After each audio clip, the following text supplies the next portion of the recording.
मंदिर और मस्जिद दोनों की राजनीति कौन कर रहा है? एक तृणमूल से निकले हुए एमएलए कर रहे हैं और एक तृणमूल कांग्रेस कर रही है। तो भारतीय जनता पार्टी का कोई नेता घुसपैठियों को आश्रय देने वाले के साथ नहीं रह सकता। ये भारतीय जनता पार्टी का सिद्धांत है और हम सब भारतीय जनता पार्टी के कार्यकर्ता से लेके मोदी जी तक कटिबद्ध है कि मूल समेत तृणमूल कांग्रेस की सरकार को हम उखाड़ कर फेंक देंगे।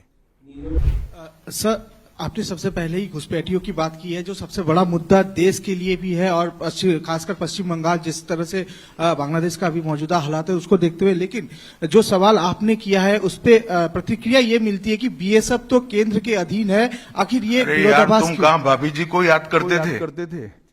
मैंने पहले ही जवाब दे दिया।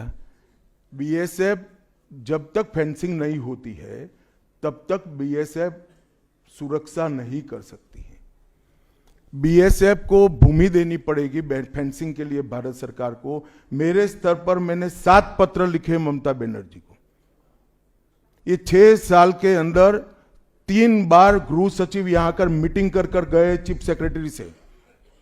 मैं पूछना चाहता हूं तृणमूल कांग्रेस की सरकार को, जमीन देने में क्या डर है? कि आपकी कोई रिस्पॉन्सिबिलिटी नहीं है या आप घुसपैठ होने देना चाहते हो?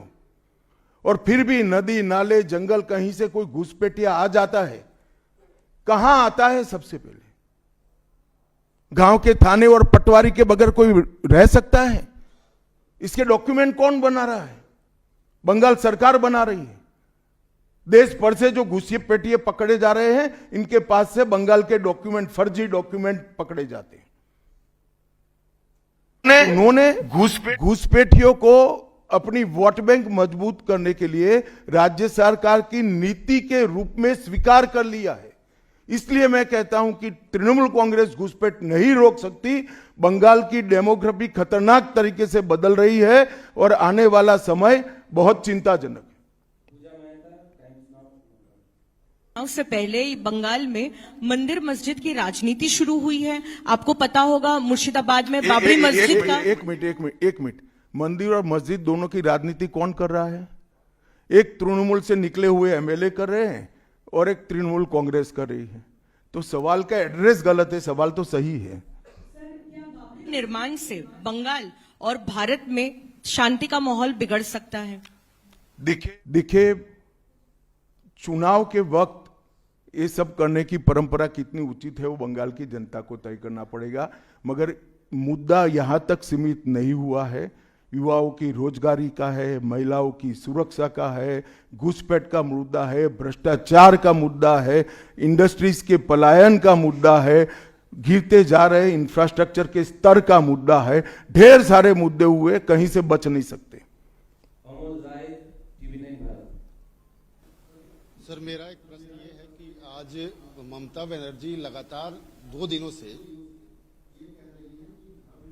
का एक अपना स्वभाव है, लेकिन उनपे जो है तुष्टीकरण का आरोप लगाया जा रहा है और लगातार वो पहले भी मंदिर एक बनवाई है अभी उड़ीसा के तर्ज पे, और दूसरा एक और घोषणा उन्होंने कर दिया महाकाल मंदिर बनाने का। तो चुनाव की दृष्टि से क्या आपको लगता है कि इसका मैं तो भाई किसी भी कारण से मंदिर बनाती है इसका स्वागत करता हूं, मगर बहुत देरी कर दी है उन्होंने।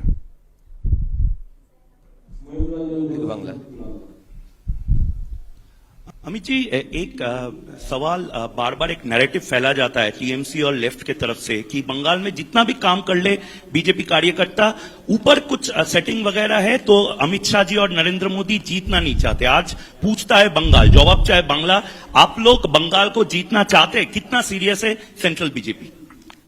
देखिए भाई, मैं यहां आकर प्रेस कर रहा हूं। मोदी जी अभी थोड़े दिन पहले सभा करने के लिए आने के लिए निकले थे, जा नहीं पाए।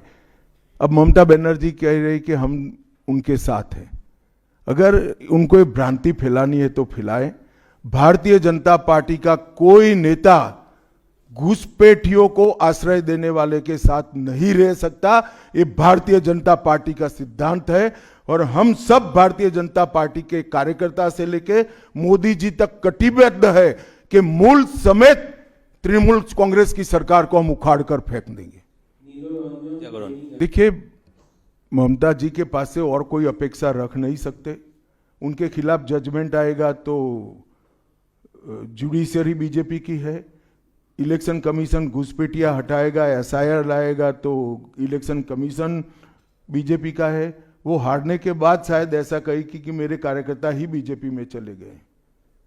तृणमूल को कम, अरे सुनिए ना, सुनिए, समझ गया मैं आपका सवाल। तृणमूल को कमजोर करने की भारतीय जनता पार्टी को कोई जरूरत इसलिए नहीं है कि तृणमूल अपने अव्यवस्थाओं के कारण, अपने कामों के कारण जनता के बीच में कमजोर हो चुकी है।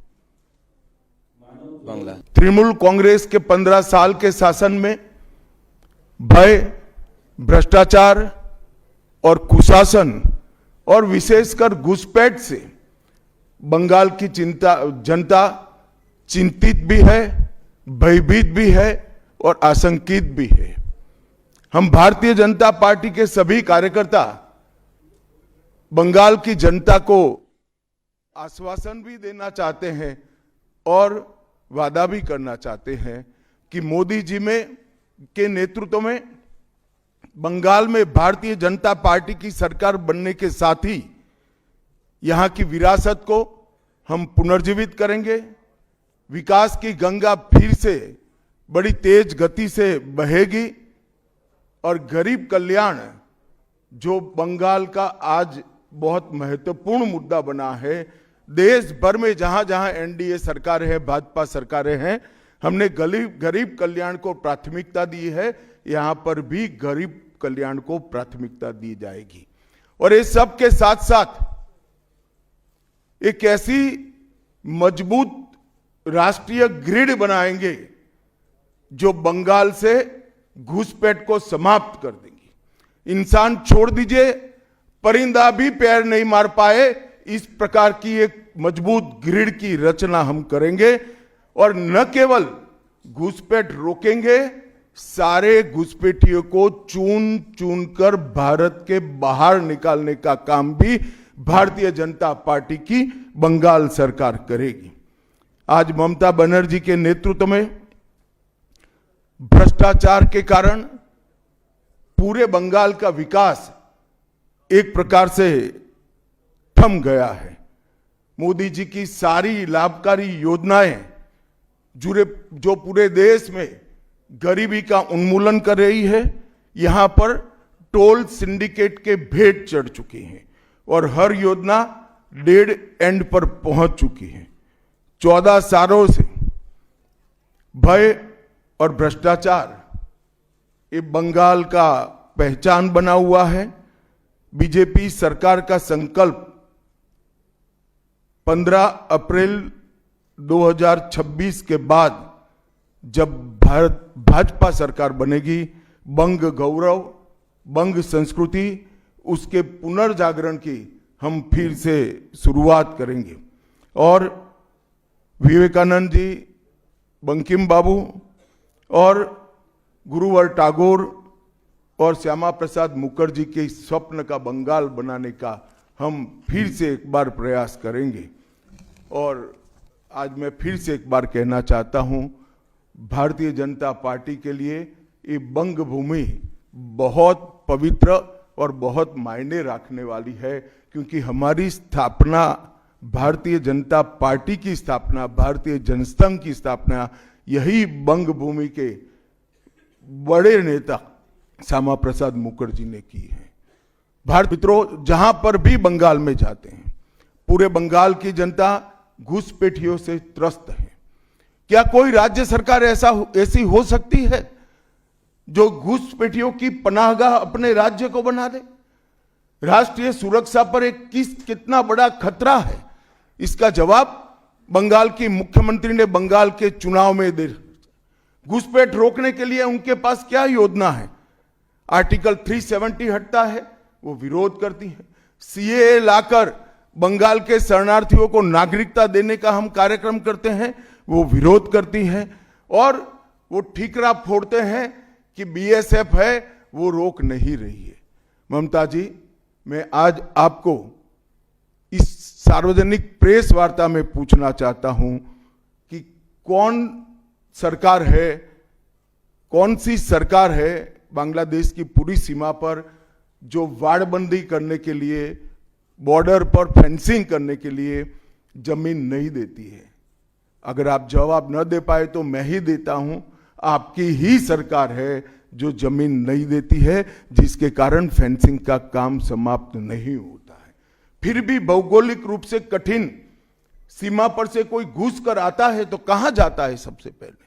सबसे पहले बंगाल के गांव में जाता है। आपका पटवारी क्या कर रहा है? आपका थाना क्या कर रहा है? क्यों इसको अरेस्ट नहीं किया जाता? क्यों उस पर केस दर्ज नहीं होता? क्यों इसको वापस भेजा नहीं जाता? जवाब है क्या आपके पास? क्या बंगाल की मुख्यमंत्री जवाब दे सकती है कि असम में घुसपैठ क्यों बंद हो गई? त्रिपुरा में घुसपैठ क्यों बंद हो गई? गुजरात और राजस्थान की बॉर्डर पर घुसपैठ क्यों नहीं होती है? पंजाब की बॉर्डर पर घुसपैठ क्यों नहीं होती है? कश्मीर की बॉर्डर पर घुसपैठ क्यों नहीं होती है? सिर्फ बंगाल में क्यों होती है? क्योंकि आपकी निगहबानी में घुसपैठ कराई जाती है और बंगाल को धीरे धीरे डेमोग्राफी चेंज कर आपकी वोट बैंक को पुख्ता करनी चाहती है। मगर ये लंबा नहीं चलेगा। बंगाल की जनता अब जान गई है और इसके खिलाफ लामबंद भी हो रही है। और मुझे मालूम है अगला चुनाव घुसपैठियों को निकालने के मुद्दे पर और घुसपैठ रोकने के मुद्दे पर लड़े जाना वाला है, क्योंकि न केवल ये बंगाल का अब मामला रहा है।